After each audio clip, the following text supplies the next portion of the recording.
On the morning of September 11th, 1999, at approximately 9:15 a.m., reporters from the Times and the Daily Mail arrived at a modest, semi-detached house on Garden Avenue in the South London suburb of Bexley Heath. The morning air was cool, carrying the faint scent of late summer roses from the carefully tended gardens that lined the quiet residential street. The house they sought, built sometime in the 1930s, sat behind a low brick wall with a small front garden where rose bushes grew in orderly rows, their blooms past their peak but still colorful. The front door was painted dark green, slightly faded from decades of exposure to the elements, and a glass milk bottle stood on the doorstep, beaded with condensation, waiting to be collected. The woman who answered the door moved slowly, her hand steadying herself against the doorframe. She was 87 years old, white-haired, approximately 5 feet 2 inches tall, wearing a floral print dress in muted blues and greens and a gray cardigan despite the mild September weather. Her face was lined with age, her eyes alert behind wire-rimmed glasses. Her name was Melita Norwood, though most of her neighbors knew her simply as Letty. She had lived in this house since 1943, more than half a century, and was known in the neighborhood as a pleasant, quiet woman who delivered newspapers for the local Communist Party branch on her bicycle, tended her garden with evident care, and occasionally helped organize jumble sales at the community center. The reporters who stood on her doorstep that morning, notebooks in hand, had come to ask her about allegations that had emerged from newly declassified files released by the Mitrokhin archive, a vast collection of Soviet intelligence documents smuggled out of Russia by KGB archivist Vasily Mitrokhin after the collapse of the Soviet Union. According to these documents, Melita Norwood had worked as a Soviet intelligence asset for nearly 40 years, passing classified information about Britain's atomic weapons program to Moscow, from her position as a secretary at the British Non-Ferrous Metals Research Association. The code name the KGB had assigned to her was Hola. The files suggested she had been one of the most important Soviet intelligence sources in Britain during the Cold War, providing information that had significantly accelerated the Soviet Union's development of nuclear weapons in the late 1940s and early 1950s. When the reporters asked Melita Norwood whether the allegations were true, she did not deny them. She did not close the door or refuse to speak. According to accounts published the following day, she stood in her doorway, hands folded in front of her, and told them calmly that she had indeed passed information to the Soviet Union. Her voice was steady, her demeanor composed. When asked whether she regretted her actions, she said she did not. When asked whether she would do it again, she said she would. Then, as if the conversation had been about nothing more consequential than the weather or the state of her garden, she invited the reporters inside for tea. That cup of tea would mark the beginning of one of the most extraordinary espionage revelations in British history, the unmasking of a woman who had hidden in plain sight for more than half a century, whose ordinariness had been her most effective disguise, and whose unwavering ideological conviction had sustained her through decades of betrayal without a single moment of apparent doubt. Before we continue with how an 87-year-old grandmother became Britain's longest-serving Soviet spy, if you're fascinated by the hidden stories of Cold War espionage and the real human cost behind intelligence operations, make sure to subscribe and turn on notifications. We uncover these documented cases every week, bringing you the investigative truth behind some of history's most consequential secrets. Now, let's go back to 1912, when Melita Norwood was born into a world of revolutionary politics and socialist idealism. Melita Norwood had been born on March 25, 1912, in Pokesdown, a district of Bournemouth on the southern coast of England. Her father, Alexander Norwood, was a Latvian immigrant who had fled to Britain in 1903, to escape political persecution by the Tsarist authorities.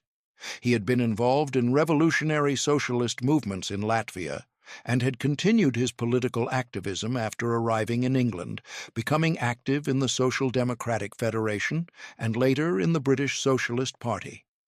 Melita's mother, Gertrude, was English, the daughter of a school headmaster. She had met Alexander through socialist political circles in London and had married him in 1910. Melita grew up in a household where politics was a constant presence. Her father held strong convictions about social justice, workers' rights, and the need for fundamental transformation of capitalist society. According to later biographical accounts, the Sirnis household regularly hosted meetings of socialist activists, and young Melita was exposed from childhood to discussions about revolutionary politics, the exploitation of workers, and the promise of a more equitable social order. Her father died when she was 6 years old in 1918 during the global influenza pandemic that killed millions worldwide. His death left the family in difficult financial circumstances, and Melita's mother worked as a teacher to support herself and her daughter. Melita attended Itchen Grammar School in Southampton, where she proved to be an academically capable student, particularly in languages and mathematics. After completing her secondary education in 1930, at the age of 18, she moved to London and found work as a secretary. This was the era of the Great Depression, a period of massive unemployment and economic hardship that radicalized many young people across Europe. In Britain, as in many countries, political movements on both the left and right gained strength as confidence in traditional liberal democracy and capitalism weakened. In 1932, at the age of 20, Melita joined the Communist Party of Great Britain. The party at that time had an estimated 9,000 to 10,000 members, drawn primarily from the industrial working class, but also including intellectuals, students, and young professionals who believed that capitalism had failed and that the Soviet Union represented a genuine alternative, a society organized according to principles of equality and collective ownership rather than private profit. For Melita, joining the Communist Party was a natural extension of the political values her father had instilled in her. She believed in socialism, in the redistribution of wealth, in the empowerment of workers, and in international solidarity among working people across national boundaries. That same year, 1932, Melita obtained a position that would define the rest of her life. She was hired as a secretary at the British Non-Ferrous Metals Research Association, known by its acronym BNFMRA. The organization, located in northwest London, was officially a trade association conducting research on metals such as aluminum, copper, and various alloys used in industrial applications. The work seemed routine, technical, administrative. For a young woman with secretarial skills and a need for steady employment during the Depression, it was simply a job. She could not have known that this position would eventually give her access to some of Britain's most closely guarded atomic secrets. For the first decade of her employment at BNFMRA, Melita's work involved routine administrative tasks with no access to classified material. She typed correspondence, filed documents, managed schedules, and performed the 1,000 small tasks that kept the organization functioning. Her position was administrative, her responsibilities unremarkable, but she was learning the rhythms of the office, in earning the trust of her superiors, and establishing herself as a reliable, competent, thoroughly unremarkable employee. The circumstances of Melita's recruitment by Soviet intelligence remain somewhat unclear, with different accounts offering varying details. According to some sources, she may have come to the attention of Soviet intelligence through her connections in the Communist Party. One account suggests she met Andrew Rothstein, the son of Theodore Rothstein, a prominent figure in the British Communist movement who had connections to Soviet intelligence. However, the exact circumstances of her recruitment remain disputed among historians. What is documented is that by the mid-1930s, Melita Norwood had agreed to provide information to Soviet intelligence. The initial intelligence work Melita performed was relatively minor. She attended Communist Party meetings and political gatherings and reported on the activities and opinions of various individuals. This type of information gathering, monitoring political movements, identifying potential recruitment targets, observing who attended which meetings, was standard work for intelligence services trying to understand the political landscape in a foreign country. Melita was not yet in a position to access sensitive or classified information. She was simply a young communist woman willing to help the Soviet Union, which she viewed as the world's first socialist state, and therefore deserving of support from socialists everywhere. In June 1935, Melita Norwood married Hilary Nussbaum, a fellow Communist Party member whom she had met through political activities. Hilary, whose family was of Russian Jewish origin, changed his surname to Norwood around the period of their marriage, apparently to make it sound less foreign at a time when anti-Semitism was increasing across Europe. Hilary worked as a teacher in London. The couple settled in Bexley Heath, in the house on Garden Avenue where Melita would live for the rest of her life. In 1943 they had a daughter, Anita, their only child. The Norwood household was, by all accounts, a politically committed but otherwise conventional middle-class family. Hilary taught mathematics at a local school. Melita worked at BNFMRA. They raised their daughter, tended their garden, participated in local Communist Party activities, and lived quietly in suburban South London. To their neighbors, they appeared unremarkable, perhaps a bit more left-wing politically than most, given their involvement with the Communist Party, but not unusual in an era when membership in the Communist Party was legal and when many British citizens held socialist sympathies. Everything changed in the early 1940s when BNFMRA became involved in Britain's atomic research program. In 1941, as war raged across Europe, the British government initiated the Tube Alloys Project, the code name for Britain's atomic weapons research program. The project brought together scientists, engineers, and researchers from various institutions to investigate whether atomic weapons were feasible and, if so, how they might be developed. BNFMRA, with its expertise in metallurgy and materials research, was drawn into this work.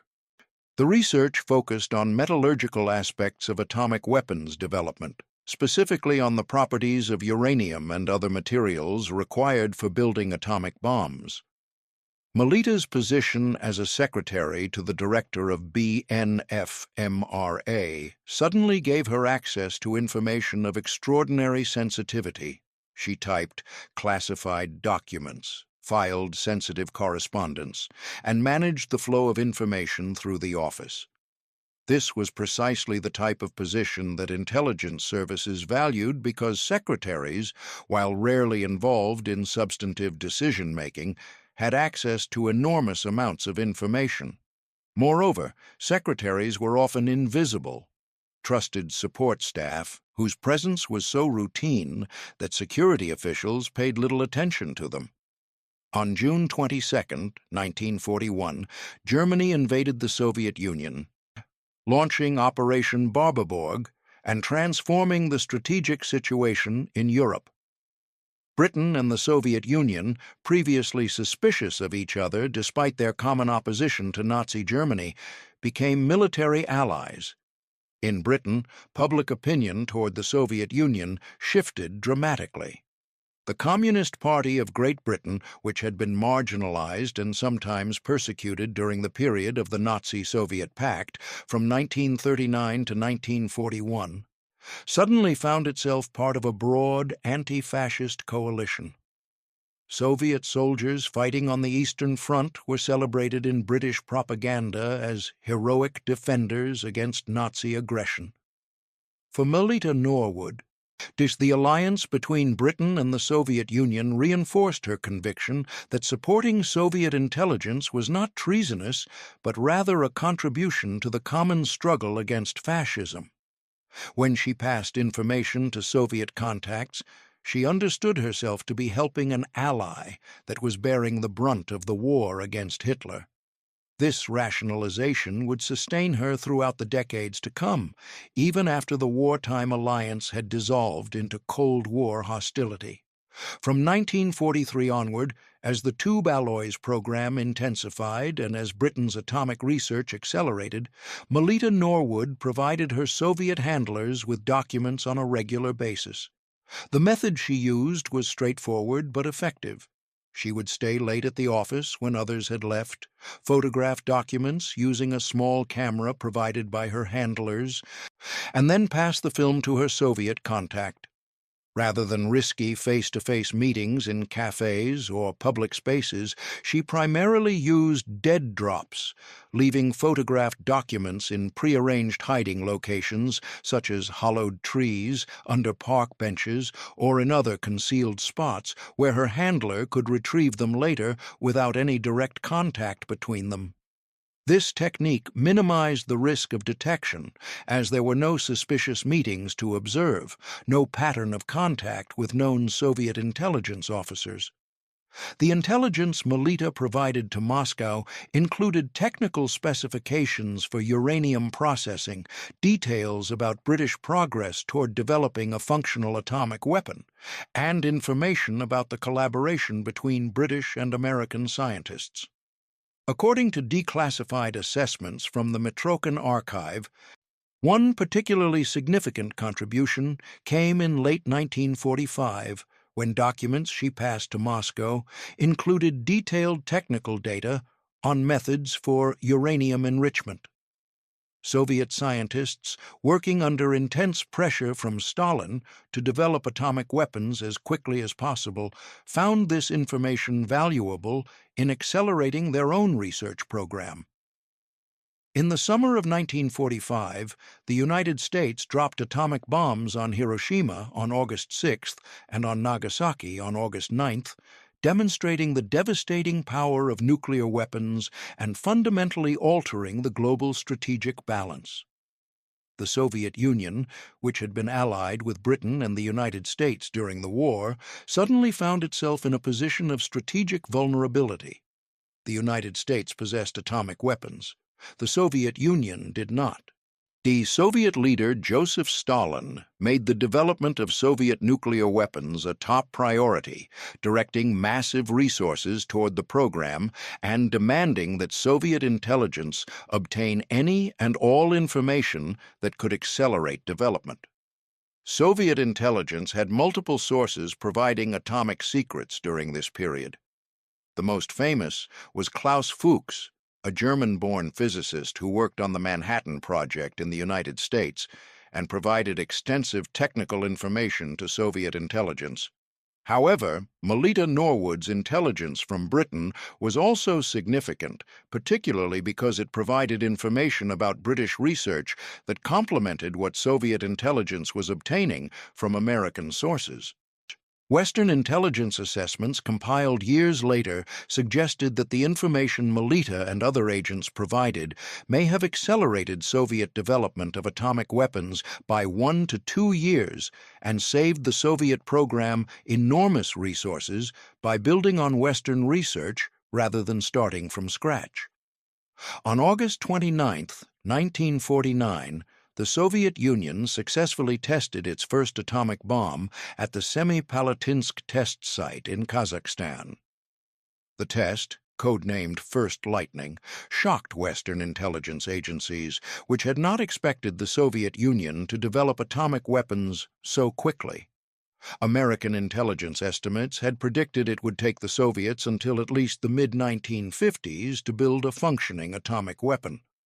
The fact that they achieved it in 1949 suggested that they had received significant assistance from espionage. For Melita Norwood, the successful Soviet atomic test represented vindication of her espionage work. She believed she had contributed to creating a strategic balance that would prevent the United States from using atomic weapons aggressively. Her political worldview held that American capitalism was inherently aggressive and militaristic, and that only a nuclear-armed Soviet Union could deter American aggression and protect the socialist world. She did not view herself as a traitor to Britain, but as an internationalist who recognized that true security required preventing any single power, particularly a capitalist power, from possessing a monopoly on nuclear weapons. Throughout the late 1940s and the 1950s, as the Cold War intensified and the alliance between Britain and the Soviet Union dissolved into mutual suspicion and hostility, Melita Norwood continued her work for Soviet intelligence.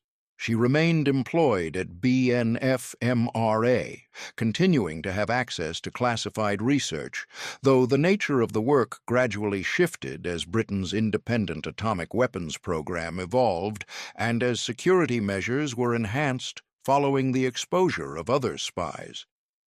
In September 1950, Klaus Fuchs was arrested after confessing to passing atomic secrets to the Soviet Union. His confession led to a comprehensive review of security procedures and to investigations aimed at identifying other potential Soviet sources within the British atomic program. Security officials interviewed hundreds of people who had worked on atomic research, reviewed personnel files, and attempted to identify vulnerabilities in the system. However, Melita Norwood was never identified as a suspect during these investigations. During the 1950s and early 1960s, Melita continued passing information to Soviet intelligence, though the nature of the material evolved as atomic research advanced. In 1952, Britain successfully tested its first atomic weapon in Operation Hurricane, becoming the third country after the United States and Soviet Union to possess nuclear weapons. The focus of research then shifted toward more advanced designs, including hydrogen bombs. In 1957, Britain tested its first hydrogen bomb. Throughout this period, BNFMRA continued to conduct metallurgical research related to nuclear weapons, and Melita continued to have access to technical documents about materials, research, industrial processes, and the overall direction of British nuclear weapons development. One example of the intelligence she provided during this period, according to the Mitrokhin archive, involved technical specifications for beryllium production methods in 1959. Beryllium, a lightweight metal, was used as a neutron reflector in nuclear weapons design. The production methods Britain had developed were more efficient than those the Soviets were using, and the technical details Melita provided allowed Soviet engineers to improve their own production processes.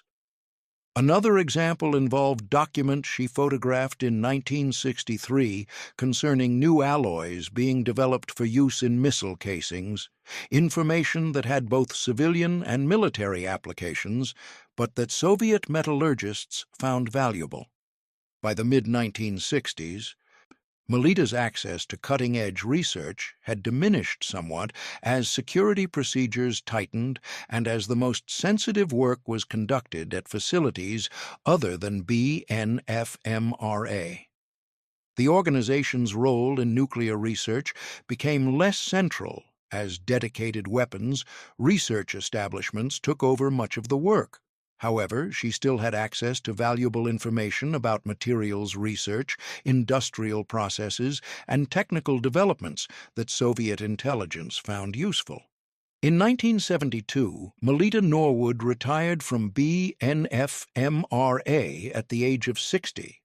Her retirement marked the end of her active espionage career. She had been passing information to Soviet intelligence for nearly 4 decades, from the mid-1930s to 1972, making her one of the longest-serving Soviet agents in British history. Her retirement was unremarkable: a small office party, a modest pension, a gold watch.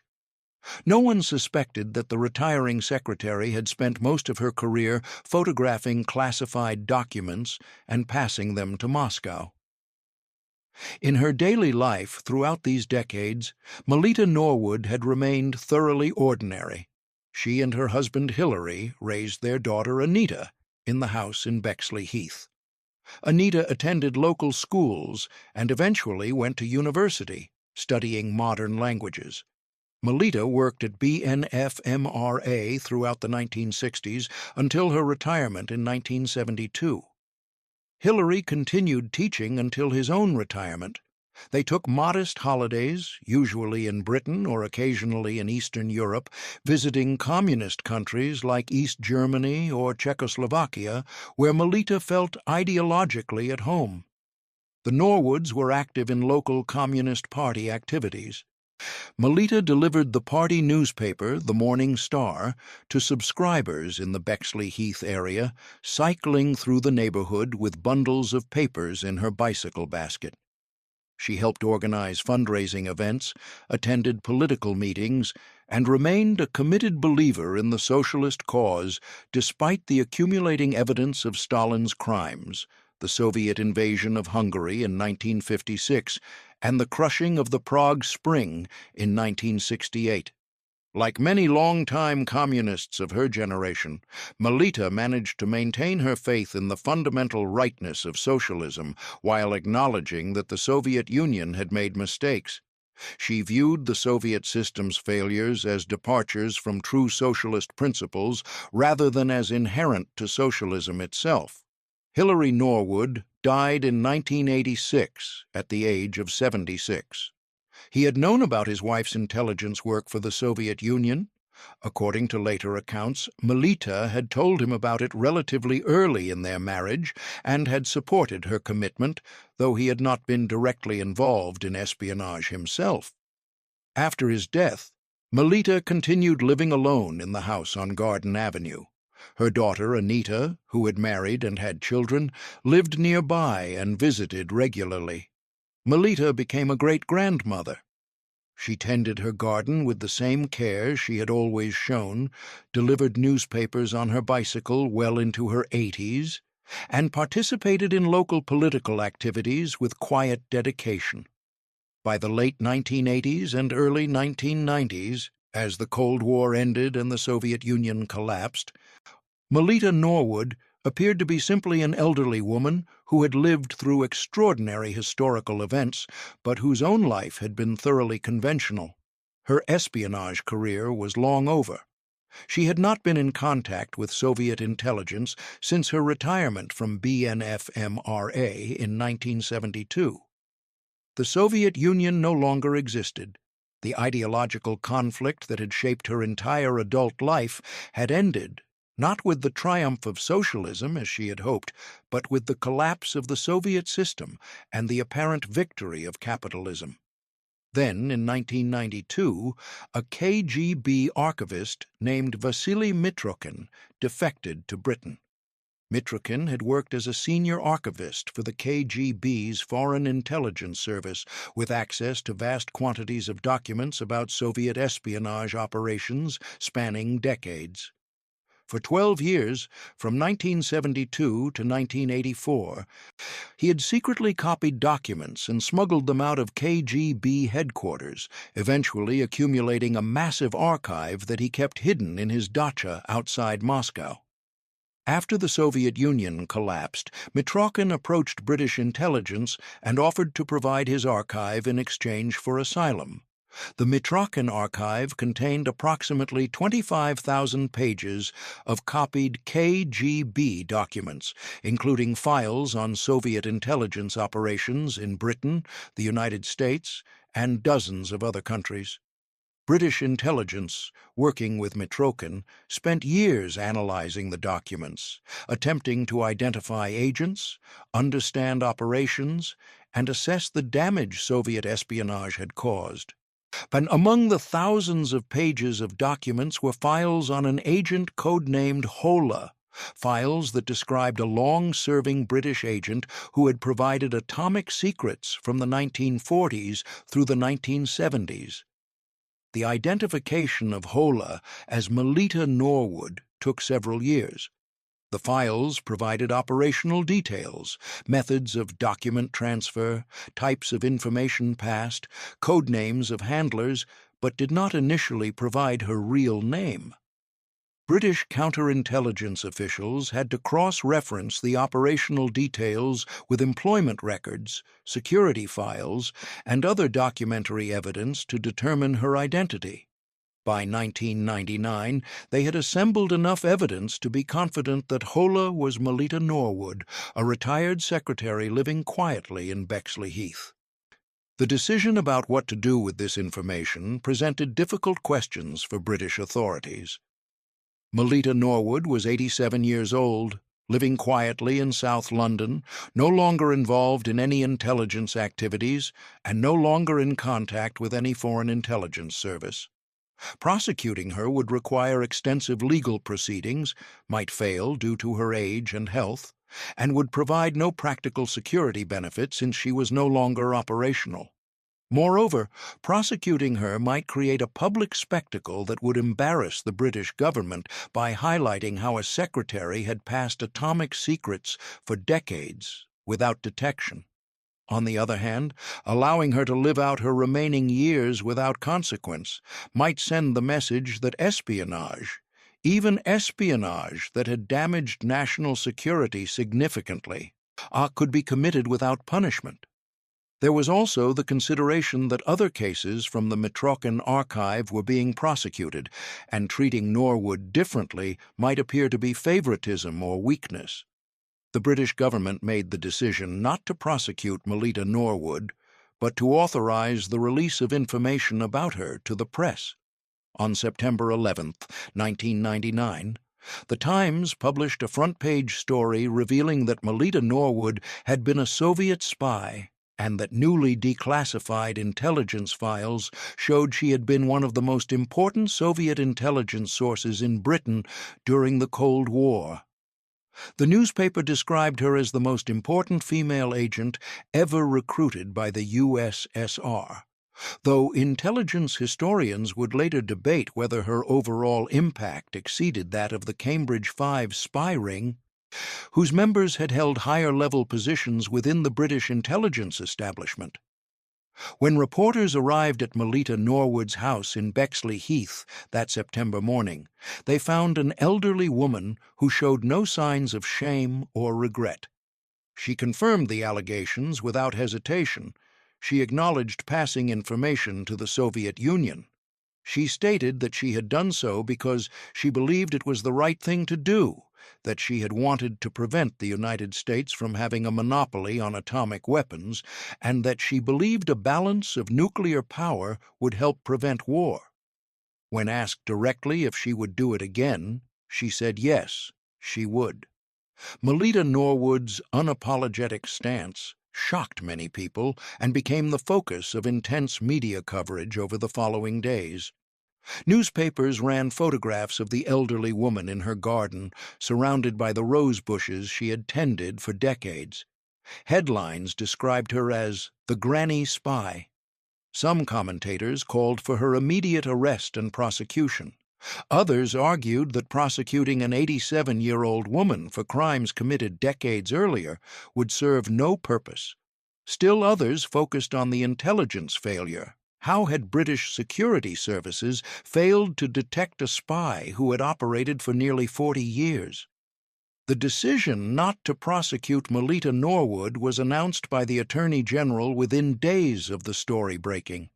The official justification was that prosecution would not be in the public interest given her age, the passage of time since the offenses, and the fact that she was no longer a security threat. However, many observers believed the real reason was that a prosecution might fail and would certainly create negative publicity for British intelligence agencies. In subsequent interviews with journalists during the weeks following the revelation, Melita Norwood elaborated on her motivations. She described herself as having been committed to the cause of socialism and international peace. She argued that the atomic bomb was too important a weapon to be monopolized by one country, particularly by a capitalist country that she believed was more likely to use it aggressively. She stated that she had believed the Soviet Union, despite its flaws, represented a progressive alternative to capitalism, and that supporting the Soviet Union through intelligence work was a form of international solidarity. She minimized the damage her espionage had caused, and suggesting that the information she passed was not as significant as authorities claimed, and that Soviet scientists would have developed atomic weapons eventually, regardless of intelligence they received from British sources. This claim was disputed by intelligence experts who pointed to assessments suggesting that Soviet espionage, including Norwood's contributions, had accelerated the Soviet atomic program significantly and had allowed the Soviet Union to save enormous resources by building on Western research rather than starting from scratch. When asked about the contradiction between her professed commitment to peace and her assistance to a totalitarian regime responsible for mass murder and political repression, Melita Norwood offered explanations that many found inadequate. She acknowledged that Stalin had committed crimes and that the Soviet Union had serious problems, but she maintained that these were aberrations rather than fundamental characteristics of socialism. She suggested that the Soviet Union had been forced into authoritarian measures by the constant threat of capitalist encirclement and aggression. She argued that the West's own crimes, colonialism, exploitation, support for dictatorships, were at least as serious as those of the Soviet Union. The logic of these arguments convinced few outside the remaining community of committed communists. To most observers, Melita Norwood appeared as a woman who had committed serious crimes, who had helped a hostile power develop weapons of mass destruction, and who remained completely unrepentant. The impact of the revelations on Melita Norwood's personal life was limited. She continued living in her house in Bexley Heath. Her daughter Anita defended her mother publicly, stating that Melita had acted according to her conscience and her political beliefs. Neighbors reported that Melita continued her daily routines, tending her garden and delivering newspapers, though she now received occasional hate mail and experienced some hostility from people who believed she should have been prosecuted. Security measures were put in place to protect her from possible attacks by individuals outraged by her espionage, though no serious threats materialized.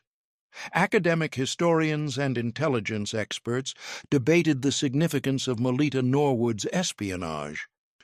Some argued that she represented the most damaging female spy in British history, and that her intelligence contributions had been crucial to the Soviet atomic program.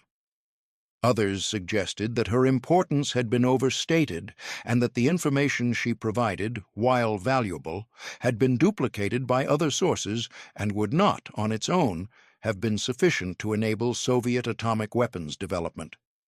The consensus assessment, based on declassified intelligence analyses and on the Mitrokhin archive documents themselves, was that Melita Norwood had been a significant but not irreplaceable intelligence source. She had provided consistent, reliable information over many years. She had access to technical documents that Soviet scientists found useful. She had operated without detection throughout her active career.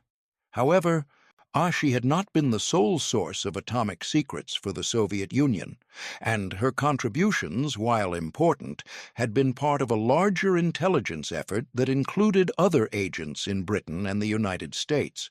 The question of why British intelligence had failed to identify Melita Norwood during her active career became a matter of serious analysis. The failure reflected multiple factors that converged to create a blind spot in British security procedures. First, Melita's position as a secretary meant that security officials did not perceive her as a significant security risk. The assumption was that secretaries, while having access to documents, did not understand the technical content and were therefore unlikely targets for recruitment by foreign intelligence services. This assumption was fundamentally wrong, but it was widely held throughout the intelligence community during this period. Second, Melita's political activities were overt rather than covert. She was a known member of the Communist Party of Great Britain, which was a legal political organization. She made no attempt to hide her political convictions. She attended party meetings, helped distribute the party newspaper, and participated in political campaigns. Security officials tended to assume that Soviet intelligence recruited agents who concealed their political sympathies rather than those who openly declared them. This assumption was incorrect. Soviet intelligence often recruited ideologically committed communists precisely because their motivation was reliable, but it shaped how security officials assessed risk.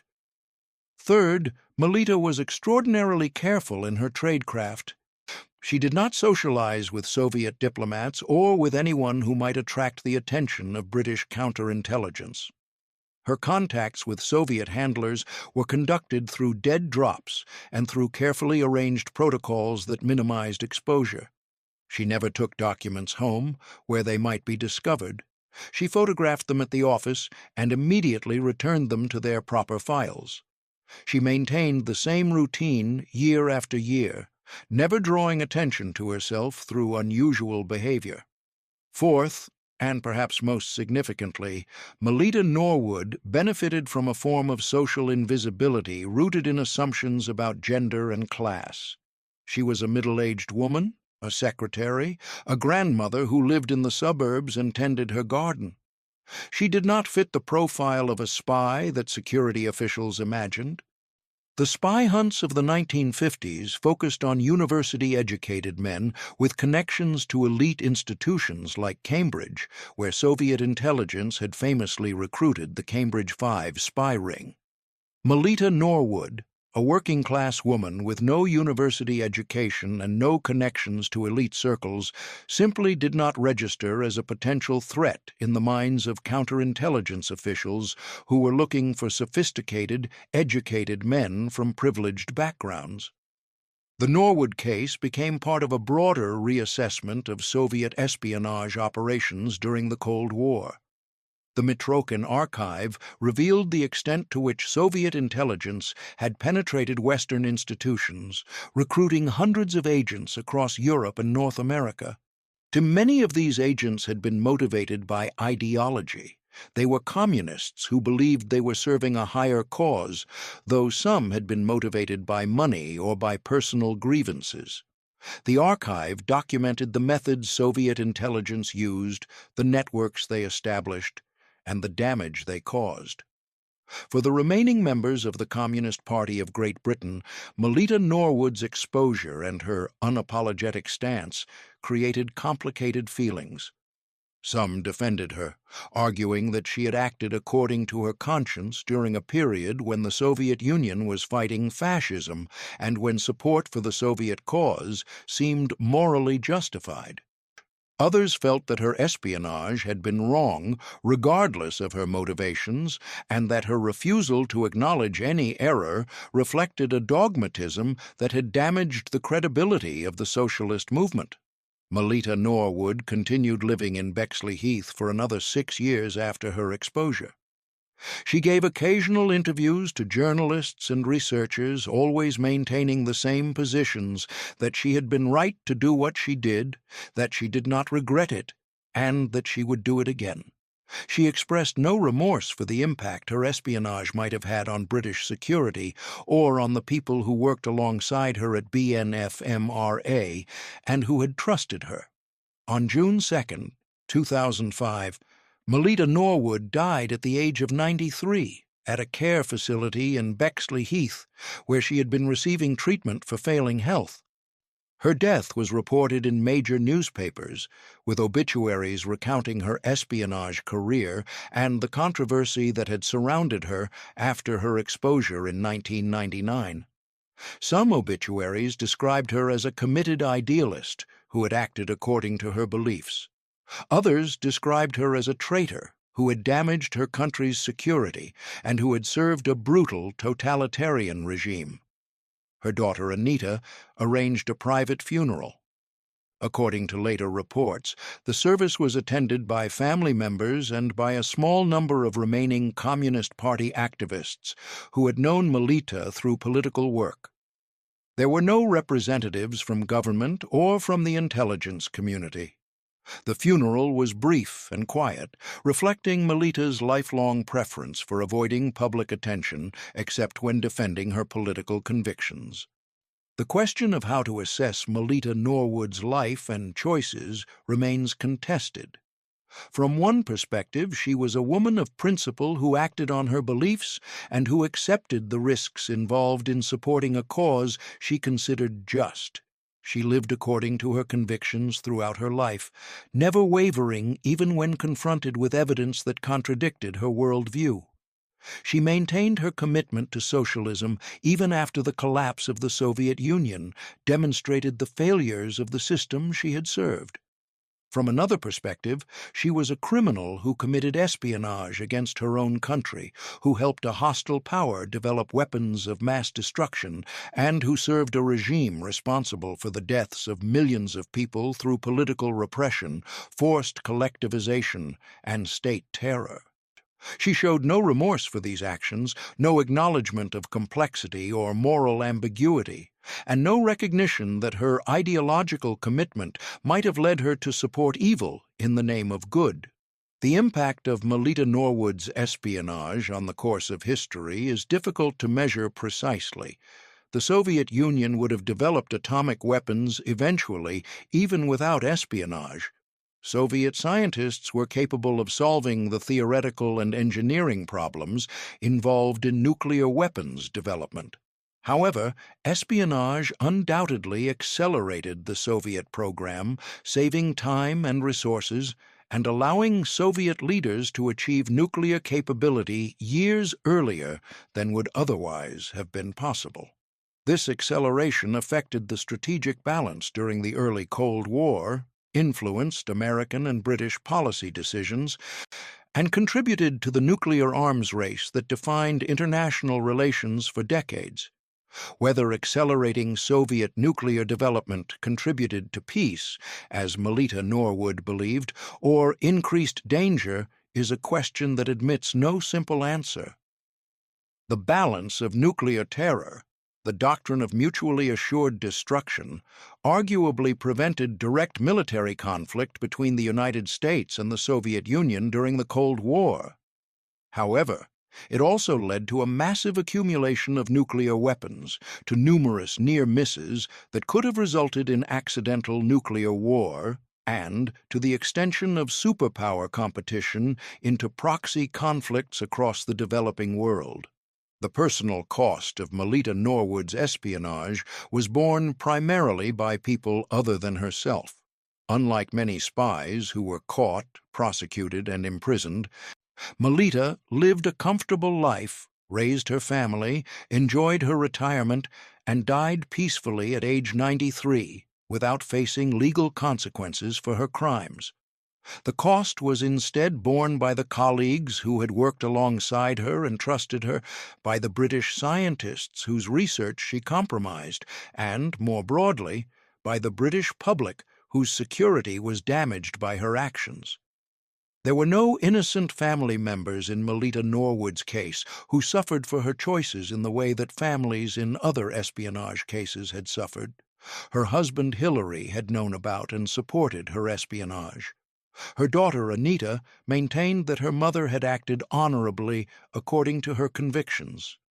The suffering in this case was not the suffering of a family destroyed by betrayal, but rather the suffering inherent in ideological commitment, taken to the point where it justified any action, no matter how destructive. The question that remains most difficult to answer is whether Melita Norwood genuinely believed throughout her life that her espionage had been justified, or whether she maintained this belief as a form of self-protection against confronting the possibility that she had wasted her life in service to a destructive ideology and a brutal regime. The psychological investment required to commit espionage for decades, to risk imprisonment and disgrace, to maintain secrecy from friends and colleagues, was enormous. To acknowledge in old age that it had all been a mistake, that the cause she had served had been fundamentally wrong, might have been psychologically unbearable. Whether her unwavering certainty reflected genuine conviction or defensive denial remains unknowable. What is clear is that Melita Norwood represented a type of spy different from the mercenary agents motivated by money or the compromised individuals motivated by blackmail. She was an ideological spy, motivated by genuine political conviction, by a vision of a better world, and by loyalty to an international movement she believed represented humanity's future. This type of motivation made her reliable from the perspective of her Soviet handlers, but also made her dangerous from the perspective of British security, because ideological commitment is not susceptible to the vulnerabilities, greed, fear, for guilt that counterintelligence often exploits. In the history of Cold War espionage, Melita Norwood occupies a unique position. She was not the most important Soviet spy. That distinction belongs to figures like Klaus Fuchs or Kim Philby, whose access to sensitive information and whose positions within the intelligence community gave them greater impact. She was not the most dramatic spy. Her career involved no thrilling escapes, no elaborate deceptions, no spectacular betrayals. She was, instead, the most ordinary spy, a secretary who lived in the suburbs, tended her garden, delivered newspapers, and passed atomic secrets to Moscow for nearly 40 years without anyone noticing. Her ordinariness was both her protective camouflage and, in retrospect, the most unsettling aspect of her case. She demonstrated that espionage did not require exceptional qualities or circumstances. It required access, opportunity, motivation, and persistence. It required the ability to maintain a double life, to compartmentalize moral concerns, and to rationalize betrayal as principle. And it required the willingness to accept that one's actions, justified by ideology, might contribute to consequences. The nuclear arms race, the Cold War tensions, the risk of nuclear war, that extended far beyond individual choice or control. The photographs published in newspapers after her exposure showed an elderly woman in a floral dress, standing in her garden, surrounded by rose bushes she had tended for decades. In the photographs, she looked like anyone's grandmother, kind-faced, white-haired, gentle. There was nothing in the images to suggest what she had done or what she believed. That was perhaps the most disturbing lesson of the Melita Norwood case, that ideology and betrayal, commitment and treason, conviction and blindness could wear the face of ordinary suburban respectability, and that the most consequential secrets could be carried by the most unremarkable people. Melita Norwood was 20 years old when she joined the Communist Party and began working at BNFMRA. She was 60 when she retired and ended her active espionage career. She was 87 when she was exposed to the public. She was 93 when she died, still maintaining that she would do it all again.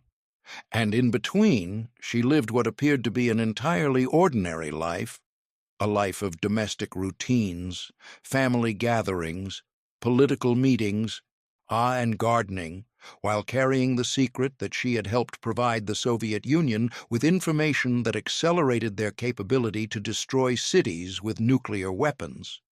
She never faced prosecution, never served a day in prison, and never expressed a moment of regret. History had moved on, the Cold War had ended, and the world she had helped create through her espionage had vanished. But she remained, tending her roses until the end, convinced to the last that she had been right.